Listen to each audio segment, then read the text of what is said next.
Welcome to Ethiopia Today. Wishing you a very happy Eid al-Adha to all Muslim brothers and sisters. Our today's presentation covers a very important and timely topic for Ethiopia as a nation by political scholar. Our followers, we invite you to stay tuned until the end, and encourage you to post your comments. Your engagements are key to our success. Like and share our video and support the channel. And subscribe to Ethiopia Today if this is your first time to visit. Our primary hashtag is Unity for Ethiopia. Turn on notification bell so that you don't miss out the exciting and very important videos we bring to you. Let's get into the presentation. Ethno Nationalism threatens the very existence of the Ethiopian nation-state.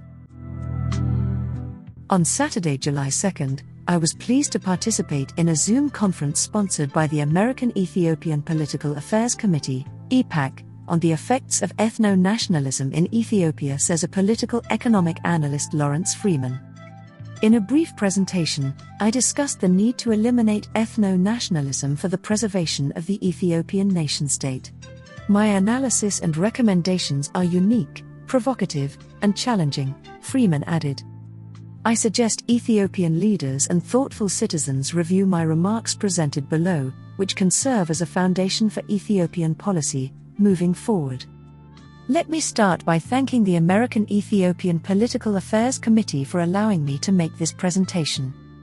I will begin with some challenging conceptions that people may consider irrelevant to our discussion, but for me these are principles that are very relevant to the aims of this conference, Freeman continued. For sake of brevity, I have organized my presentation into 4 crucial topics, followed by recommendations. What makes us human? Human beings are the only species endowed with the unique quality of the creative imagination, in shorthand creativity, or what Plato called hypothesizing the higher hypothesis. With this exceptional quality of creative thought, intrinsic only to humankind, we human beings are capable of discovering the scientific and cultural principles of the universe that we ourselves live in. It is by applying these discovered principles that we transform the universe, Freeman explained. Humankind has progressively altered the physical universe, making it more propitious for the growth of the human race, both qualitatively and quantitatively. This is not conjecture, but the truth. How did the human species, that once populated the African continent with thousands of hunters and gatherers, come to transform our planet with 8 billion people, he asks. Through our innate powers of discovery. This quality of creative mentation is fundamental to what we call human nature, and it is universal. It is the prevailing quality that defines each one of us as a human being. There are of course differences among us in language, culture and geography. However, we human beings are identical in our potential for creative thought, in our potential to make contributions in discovering the Creator's laws embedded in our physical universe. Thus, we are as human beings far more similar than we are different. Our likeness is universal, our differences insignificant. The importance of the nation-state. Human beings willfully begotten the nation-state. From centuries of dialogue and discussion, we made the conception of the nation-state a reality and codified it in the 1648 Treaty of Westphalia. Humankind established the nation-state as human law, because it was understood to be a necessary institution for the continued existence of civilization. Without the existence of the nation-state, society would not continue to progress, Freeman continued. The nation-state is the means for people to self-govern, to deliberate for their future. Nation-states provides the continuity of the citizens' contributions over generations, from the past to the future. The nation-state has the responsibility to protect and nurture the powers of human creative thought for the benefit of all its people. The nation-state therefore must be sovereign from internal and external assaults on its existence, he added. The nation-state must be inviolable. It may still be an imperfect institution, but it is the most advanced institution we human beings have invented, to advance our humanness, and protect the rights of our citizens. The nation-state must be preserved and defended until we create a more perfect organization of society. Ethno-nationalism is contrary to the nation-state.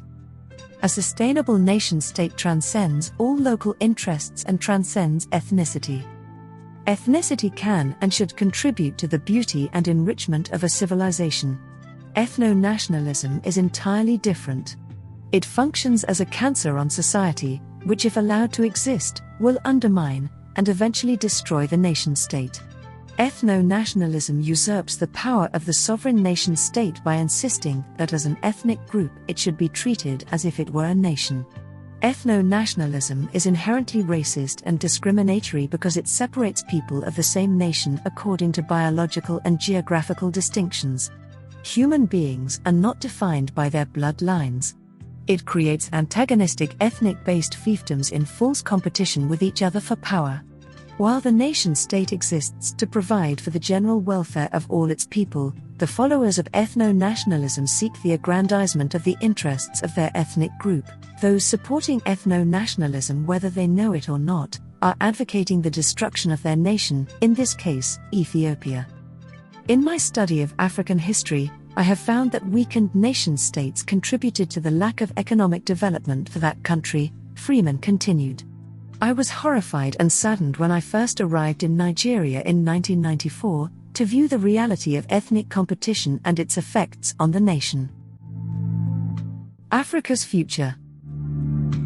The present 1.5 billion people living on the African continent should be organized into viable nation-states, which are not a mere collection of ethnicities. I was told when I was in Nigeria that the country had 250 different ethnicities in addition to the 3 dominant ethnic groupings.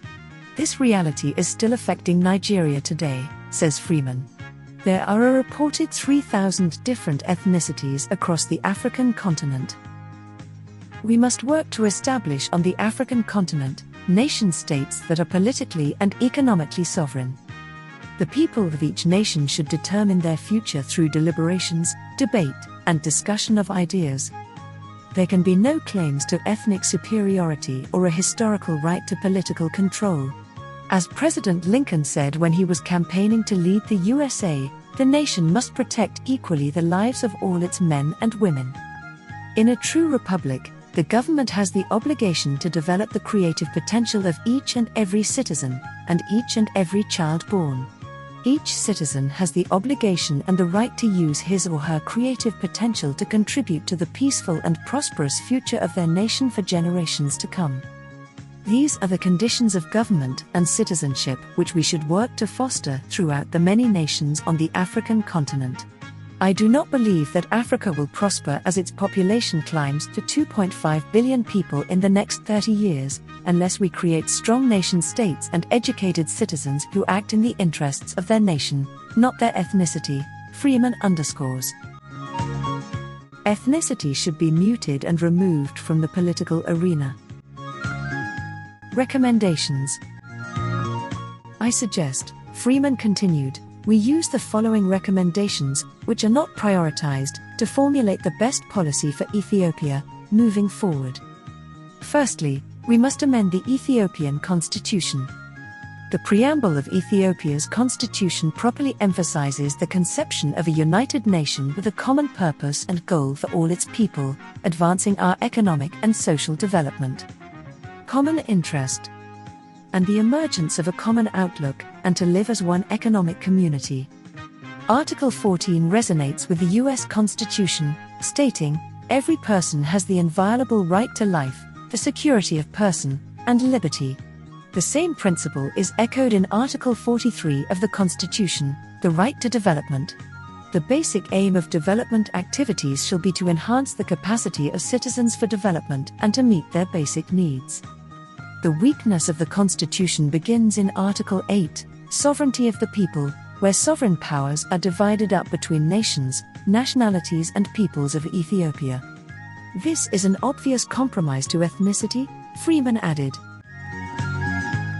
In truth, there is only one Ethiopian people and only one Ethiopian nation. The divisions in Ethiopian society are made explicit in Article 39, every nation, nationality and people in Ethiopia has an unconditional right to self-determination, including the right of secession. The right to a full measure of self-government, this separation of Ethiopians into multiple groups, outlined in the Constitution, is the seed for the conflicts gripping Ethiopia today. Ghana has outlawed the existence of parties which are based on ethnicity. Rwanda has taken a different approach for the same purpose. A national dialogue. I propose we conduct the national dialogue on the highest ideational plateau, Freeman underlines. We should have an inclusive, unfettered discussion, which may be contentious at various points in time. The central theme of this national dialogue should be the conceptual difference between citizenship and ethno nationalism. This disease of ethno nationalism has plagued Ethiopia and many other African countries for years and has to be addressed head-on in the most straightforward manner. It is the only way that I can see that the citizens of Ethiopia can come to an understanding of what it means to be a citizen of the nation of Ethiopia. This will be a challenging and lengthy process, but I see no way to avoid this path, Freeman added. A national mission to unite the people. Prejudices from ethnic and religious difference will not evaporate overnight. We should create a platform with the most propitious conditions for the shedding of these biases over time. To help accomplish this, I propose that we articulate a national mission for Ethiopia, which will also be regional in scope, Freeman continued. Let the nation of Ethiopia adopt a mission to eliminate poverty and hunger. Ethiopia should also commit to become the economic engine for the Horn of Africa, to help the other nations in the region end the economic suffering of their people. With this shared mission, for the benefit of all Ethiopian people, we can create a common self-interest, fostering the collaboration of each Ethiopian citizen with the rest of society. We know that under the proper environment, Ethiopians will desire the best conditions for their lives and those of their offspring. With this common interest for development of the nation for future generations in the forefront, each Ethiopian citizen can locate his or her self-interest in the interest of the other. Even though prejudices may still exist, Ethiopians can accept working together for the common interest of creating a prosperous future for their children and grandchildren. All human beings are born good and have the potential noble for actions. No doubt, this approach will also be challenging, but it can be effective over time in eliminating the hostilities that have developed from a history of division and ethno-nationalism. My dear friends, I hope my modest contribution will help lead us to a better Ethiopia in the months and years ahead. Thank you very much for listening. I yield back the balance of my time. Lawrence Freeman is a political economic analyst for Africa, who has been involved in economic development policies for Africa for over 30 years. He is a teacher, writer, public speaker, and consultant on Africa. He is also the creator of the blog Lawrence Freeman AfricaneTheWorld.com. Mr. Freeman's stated personal mission is to eliminate poverty and hunger in Africa by applying the scientific economic principles of Alexander Hamilton. This brings to the end of our presentation. Thanks for staying with us. Our viewers, we encourage you to post your views on this matter. Please also like, share, and subscribe to our channel. May Almighty God protect the unity and strength of Ethiopia and its people. Thanks again.